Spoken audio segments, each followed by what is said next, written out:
আদর্শ জীবনে ফিরে এসেছেন। আলহামদুলিল্লাহ। সর্বশেষ আজ আমার মুক্তির মধ্য দিয়ে 2021 সালে হেফাজতে ইসলাম বাংলাদেশ এবং এদেশের আলেম সমাজের উপর ইতিহাসের অন্যতম এক গভীর ষড়যন্ত্র এবং চক্রান্ত নির্যাতনের যে স্টিমগুলার পরিচালনা করা হয়েছিল, তার আজকে একটি প্রাথমিক অধ্যায়ের পরিসমাপ্তি ঘটল। আমরা স্পষ্ট ভাষায় বলতে চাই, আমাদের উপর জুলুম করা হয়েছে, আমরা নির্যাতিত, অন্যায়ভাবে আমাদেরকে কারারুদ্ধ করা হয়েছে, বুলেটের আঘাতে আমাদের ভাইদেরকে হত্যা করা হয়েছে। আমরা যখন আমাদের সন্তানদের লাশ এবং তাদের রক্তমাখা বুলেট বিদ্ধ সেই মরদেহকে সামনে রেখে আমরা যখন আমাদের ন্যূনতম প্রতিবাদটুকু উচ্চারণ করতে গিয়েছি, তখন আমাদেরকে কারারুদ্ধ করা হয়েছে, আমাদেরকে নানাভাবে নিষ্পেষণ করা হয়েছে, আমাদেরকে জনগণ থেকে বিচ্ছিন্ন করার সব ধরনের অপচেষ্টা চালানো হয়েছে। আমি আজ এই মুহূর্তে আমার এই মুক্তি উপলক্ষে আমি বলতে চাই, আমাদের উপর জুলুম করা হয়েছে, এটাকে আমরা সহ্য করে নিলাম। আমাদের ভাইদেরকে হত্যা করা হয়েছে, সেটাও সহ্য করে নিলাম। আমরা আমার সন্তানের লাশ কাঁধে তুলে নিয়েছি, সেটাকেও আমি হাসি মুখে বরণ করে নিলাম। আমাদেরকে অপমান এবং লাঞ্ছনার সব ধরনের ষড়যন্ত্রের সম্মুখীন হতে হয়েছে, সেটাও আমরা হাসি মুখে বরণ করে নিয়েছি। কিন্তু আল্লাহর জমিনে আল্লাহ এবং তার রাসূলের কোন সম্মান এক মুহূর্তের জন্য আমরা বরদাস্ত করে নেব না। আমরা আমাদের সর্বোচ্চ ত্যাগ এবং কোরবানি স্বীকার করতে প্রস্তুত রয়েছি, জীবন দিতে প্রস্তুত রয়েছি। আল্লাহর জমিনে আল্লাহর দ্বীনের ঝান্ডা সমুন্নত করেই আমাদের যাত্রা থামবে ইনশাআল্লাহ। হয়তো শাহাদাত, নয়তো খেলাফত ইনশাআল্লাহ। আল্লাহর জমিনে খেলাফত প্রতিষ্ঠার যে আওয়াজ পৃথিবীর দিকে দিকে উচ্চারিত হচ্ছে, সে আওয়াজ বাংলার জমিনে খেলাফতের এই আন্দোলনকে চূড়ান্ত গন্তব্যে পৌঁছাবে ইনশাআল্লাহ। বাংলাদেশের আলেম সমাজ, হেফাজতে ইসলাম বাংলাদেশ সহ, বাংলাদেশ খেলাফত মজলিস সহ সকল ভাতৃপ্রতিম সংগঠন, সকল ধর্মপ্রাণ, ইসলামপন্থী বিভিন্ন ছোটখাটো মতবিরোধ, মত পার্থক্যের ঊর্ধ্বে উঠে যারা ইলাহি কালিমাতুল্লাহর এই এক বাণীতে বিশ্বাসী, আল্লাহর জমিনে আল্লাহর দ্বীন কায়েম করতে চাই, আমাদের তাআলাউ ইলা কালিমাতিন সাওয়াইন বাইনানা ওয়া বাইনাকুম এই এক মন্ত্রে উজ্জীবিত হয়ে আল্লাহর দ্বীনের ঝান্ডা সমুন্নত করবার এই আন্দোলন এবং সংগ্রামে আমি নিজেকে উৎসর্গ করার ঘোষণা করছি।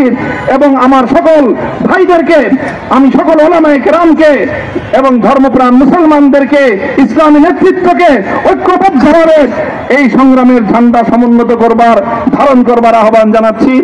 এবং আপনাদের সকলকে আবার শুকরিয়া জ্ঞাপন করছি যে আজকে আপনারা এভাবে আমাকে উৎসাহিত করেছেন, উজ্জীবিত করেছেন। আল্লাহ পাক আপনাদের সকলকে উত্তম বিনিময় দান করেন। প্রিয় ভাইয়েরা,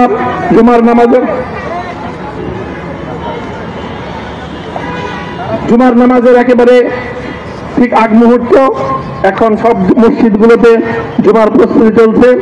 আমরা এখন এখানে খুব সংক্ষিপ্ত দোয়ার মাধ্যমে আমাদের আজকের এই প্রোগ্রামের সমাপ্তি ঘোষণা করব। এরপরে ইনশাআল্লাহ প্রত্যেকে সুশৃঙ্খলভাবে যার যার জায়গা মতো বা আশেপাশের মসজিদগুলোতে গিয়ে আপনারা জুমার নামাজ আদায় করবেন। আমি আবারও বলছি, আমি আমার আলোচনার শুরুতে কোরআনে পাকের সেই আয়াতটুকু তেলাওয়াত করেছিলাম, হযরত ইউসুফ আলাইহিস সালাতু ওয়াস সালাম কারামুক্তি এবং প্রকৃত যারা অন্যায়কারী ছিল, সেই অন্যায়কারীদের স্বরূপ ওনার সামনে উন্মোচিত হয়ে যাওয়ার পর, জাতির সামনে তাদের স্বরূপ উন্মোচিত হয়ে যাওয়ার পর তিনি যে কথা বলেছিলেন, আমিও নবী ইউসুফ আলাইহিস সালাতু ওয়াস সালামের অনুসারী হিসাবে তার সুরে সুর মিলিয়ে, কণ্ঠে কণ্ঠ মিলিয়ে কথাই বলতে চাই, লা তাসরিবা আলাইকুমুল ইয়াউম, ব্যক্তিগত আক্রোশের প্রতিশোধ আমরা কারো কাছ থেকে গ্রহণ করব না। সকলকে আহ্বান জানাই, মাদ্রাসা, স্কুল, কলেজ, ভার্সিটি কোন শিক্ষা ব্যবস্থার ছাত্রদের মধ্যে বিভেদ করার নীতিতে মামুনুল হক বিশ্বাস করে না। আসো, স্কুলের ছাত্র আসো, আমার মাদ্রাসার ছাত্র পাশে দাঁড়াও, কলেজ থেকে আসো, ভার্সিটি থেকে আসো, তোমরা হাতে হাত মিলো, ইনশাআল্লাহ দেশের স্বাধীনতা অক্ষুণ্ণ থাকবে। এদেশের ইসলাম এবং হাজার বছরের যে সাধনা সংগ্রাম, সেই সংগ্রাম বিজয়ী হবে ইনশাআল্লাহ। এই জনপদ ইসলাম এবং মুসলমানদের জন্য হাজার বছর ধরে এখানে কালেমার ঝান্ডা সমুন্নত করবার জন্য আমাদের পূর্বপুরুষরা যে সংগ্রাম করে গেছেন, সেই সংগ্রামকেই আমাদের কাঙ্ক্ষিত গন্তব্যে পৌঁছানোর জন্যই আমরণ এক সাধনায় আত্মনিয়োগ করতে হবে। সেই আহ্বান আমি সকলের প্রতি ব্যক্ত করছি। ও আখিরু দাওয়ানা আলহামদুলিল্লাহি রাব্বিল আলামিন। اللهم صل على محمد وعلى آل محمد كما صليت على إبراهيم وعلى آل إبراهيم إنك حميد مجيد. ربنا ظلمنا أنفسنا وإن لم تغفر لنا وترحمنا لنكونن من الخاسرين. ربنا آتنا في الدنيا حسنة وفي الآخرة حسنة وقنا عذاب النار. اللهم أحسن عاقبتنا في الأمور كلها وأجرنا من خزي الدنيا وعذاب الآخرة. اللهم آمين. يا الله إخلاصের সাথে শুধুমাত্র আপনার সন্তুষ্টির উদ্দেশ্যে আপনার দ্বীনের ঝান্ডা সমুন্নত করবার জন্য আল্লাহ আমাদের বুকে আপনি সাহস দিন, আল্লাহ সাহস হিম্মত দান করুন। আল্লাহ আপনার নুসরতকে, আপনার সাহায্যকে আমাদের সামিলে হাল করে আল্লাহ আপনি আমাদেরকে সাহায্য করুন।